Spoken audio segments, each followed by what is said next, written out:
কত করে এগুলো? 5 টাকা। কাছে তো ভাঙতি নাই। আমার কাছেও নেই। আচ্ছা তুমি এটা রাখো। আপনি এমনিই নিয়ে যান। তুমি এইখানে যে?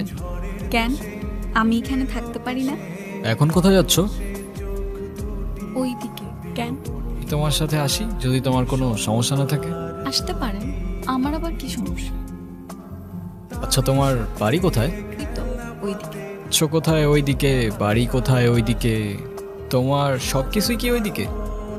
আচ্ছা এদিকে না তেমন কেউ একটা আসে না। ও আপেল বিক্রি করো কার কাছে তুমি? এনার সে ঠিকই আসে, যেমন আপনি যেভাবে আসলেন। আপনি কি করেন? লেখালেখি করি। কি লিখেন আপনি? কিছুটা কল্পনা আর বাকিটা বাস্তবের অভিজ্ঞতা। তো আমি আপনার কোন গল্পে থাকছি? কল্পনা নাকি বাস্তবতায়? দুটোই।